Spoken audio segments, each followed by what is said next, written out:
Buying a rental property today seems like an almost impossible task because most people don't have enough money saved, plus the interest rates are through the roof. But today, I'm going to teach you 3 ways you can buy today your first rental property without using cash. Before we get started, all we ask is for you to hit the like button, subscribe to the page, share this video with someone who's very interested in rental properties and real estate, and let's get right into it.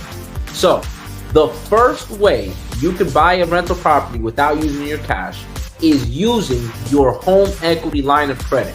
Now, it's Financial Literacy 101. For those of you that don't know what a home equity line of credit is, this is the value that lies between the value of your home and how much you still owe for the home. The delta in between. First example, let's say your house is worth $300,000, okay? And you currently owe $200,000 on your mortgage. Your equity in your home is $100,000, and you have the ability to borrow that money for your own purposes, whether it's for repairs, for whatever you want to do. But in this scenario, you can use that to buy a rental property. Now, certain banks will allow you to borrow up to 85% of that equity value. Some maybe even 90%, and I would encourage you to do your research. But you could borrow that money to then turn around and use it as a down payment for another house, okay?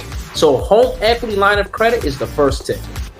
The second way you can go about getting a rental property without using your cash is to borrow the money against your 401k.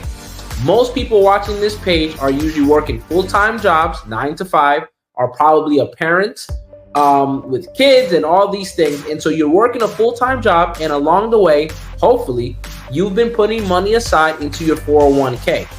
So the money that's in your 401k can be used and you can borrow against it. Now, a couple of things. You will have to pay interest back for the loan, but the difference is the interest paid back doesn't go to a bank as it would if you borrowed from the bank for a loan.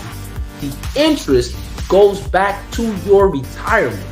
So you get the benefit of borrowing the money and then paying yourself back. So if you have a substantial amount of money in a 401k, you can borrow against it and use it for a rental property and then start paying yourself back so that you ensure your retirement.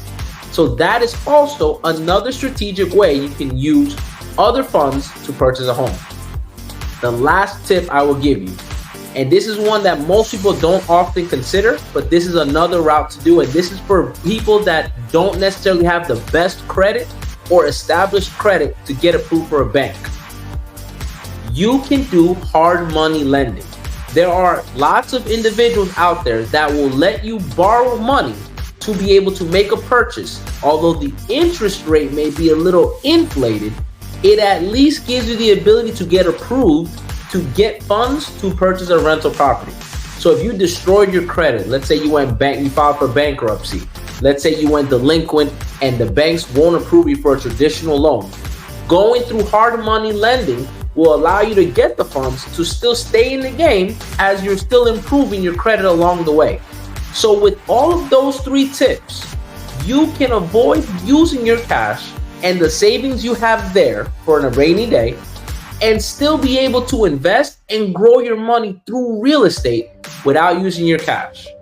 So if you like content like this, be sure to like the page, subscribe to the content, follow us along, share this video with someone you know, and we'll see you on the next one.